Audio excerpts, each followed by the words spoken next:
and I had a great conversation with Jeremy Gunn, the head coach of the men's soccer team, about how he was freaking out the first time. He was like, how am I going to recruit at Stanford? How am I going to get these people who need X on the SAT and X on the ACT and need to take this number of AP classes? How am I going to do it? And he had a conversation with David Shaw. David Shaw kind of said, here, you can use this as an advantage. You say, we have all of this to offer you. We have these elite academics. We want people who care about the classroom. And that helped a lot. And I think adding on to that, what he was saying is that you get people who are really committed, who are really passionate, right? These are people who will take the extra time outside of class, out on the field, right? Whenever they're not on the field, they're in class. They're doing the extra work. That's the kind of person you get. And Gunn was talking about how at past schools, he would have to drag people to class. He would have to do the most to make sure they can maintain eligibility. You don't get that at Stanford. So you get this elite type of person. He would even say, like, he found some recruits where, like, maybe they're spending too much time in the classroom for what he would like, right? Because at Stanford, you need to do that a few times and you can't make practice. And so that was kind of balancing act, that there's all of this. So I guess to that end, you can think of academic standards as a benefit. And I think in some situations there are. But I want to look at the other side with Stanford just offered all those people for the class of 2022.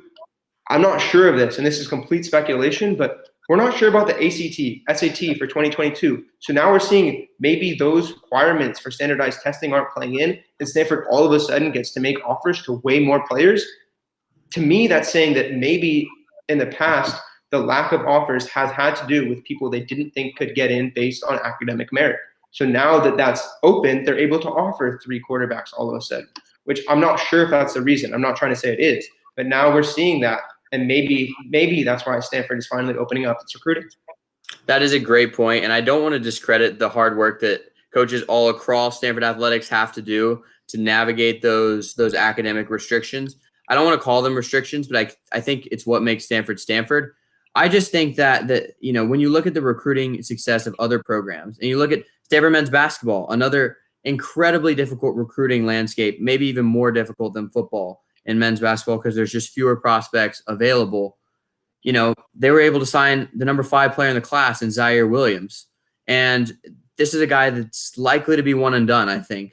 And those academic restrictions were not an obstacle. And that has to do with what Zaire Williams has done in the classroom. And it also has to do with the fact that there are ways to work with everybody in their situation. Maybe Zaire Williams will only be at Stanford for 1 year, but maybe he has the ambition to come back and finish his degree after hopefully a very successful NBA career.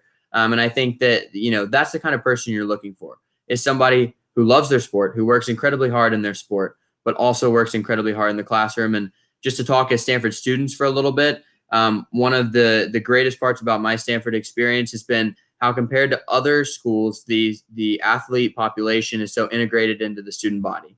I mean, there were multiple athletes living on my hall freshman year because everybody is paired with a non-athlete.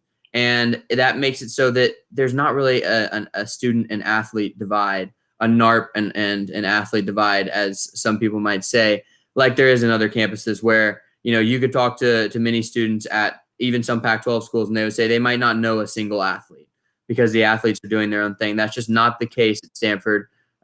You have athletes in every one of your classes usually. You have athletes in every one of your dorms. And so it's such an integral part of Stanford student life. And that's why, I just want to see them open up that opportunity to as many as possible. And I really do think, though, that the testing changes that we're seeing now, they're probably going to be a long-lasting part of the education system in the United States. And that's probably not going to hurt Stanford football if they have to worry a little bit less about those arbitrary and controversial standardized tests. Right. I mean, very few people are fans of standardized testing. Everything that's come out about them, about how predictive they actually are, how much they're just correlated with economic status, basically. And I think what we're getting at is that you have to be active as a recruiter. Zaire Williams, they got him because Jared Haas sent him a letter handwritten every single day. That's how you get recruits at that talent level. That's why it happened. And so far, the football team hasn't done that level of recruiting to our knowledge, right? Some people will say when they get their offer, yeah, I've been talking to DeVito, Pritchard for once every week and Coach Schaff once every month. a lot of schools are doing it at a much higher volume.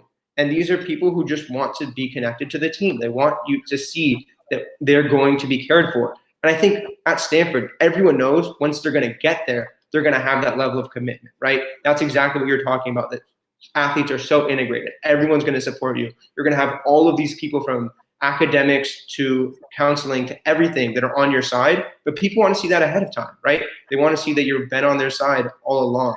So I don't think Stanford's held back necessarily, but you just look, sometimes they'll make comments where they say out of the ESPN 300, they can only talk to 30 or 40 because of academic requirements. I don't know if that's more mental. It's like they say they come into this where they say, I'm not going to be able to get these players, so they don't even try. Because you can get a person who hasn't had the greatest GPA through 2 seasons, right? And then say, you know what? You're going to take these classes, you're going to show growth. They want to let you in, right? Admissions people do that all of the time. It's about growth. It's about your process. So if Stanford gets to them early and says, these are what you need to do, we really, really like you, and showing that you really like them, they'll be able to come. So I think there's both sides to this. I think Stanford is letting them hold them back, if that makes sense. You know what bothers me? We say we have a holistic admissions review, and yet in athletics, it's pretty clear that there are hard cut lines at standardized test scores. And that makes no sense to me at all. If you're going to say you have to get a certain GPA, you have to show a certain amount of dedication in the classroom across a 4-year high school career, sure. But if you're going to say the standardized test that because of your rigorous practice schedule, you might have only taken once, maybe as a freshman or sophomore in high school, and that's what's going to determine whether you can come to Stanford, that's unfair. That's ridiculous. That's basically like saying, oh, no, a wide receiver, you ran 4.41 rather than 4.40. I'm sorry, we can't give you a commitment. I mean, that's our standard.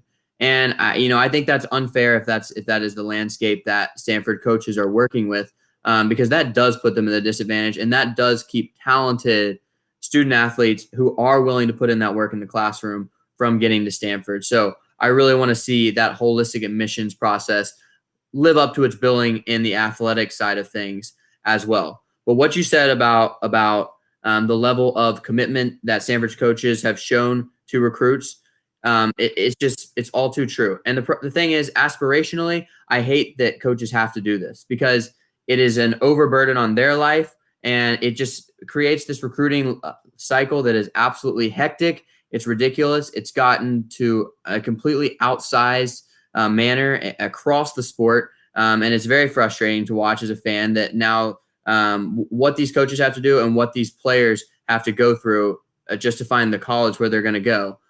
But that's the way it is. And I think if you're going to say that you want to make the college football playoff, you have to deliver college football playoff level recruiting. And that starts with putting in that effort, even if it does seem a little frivolous.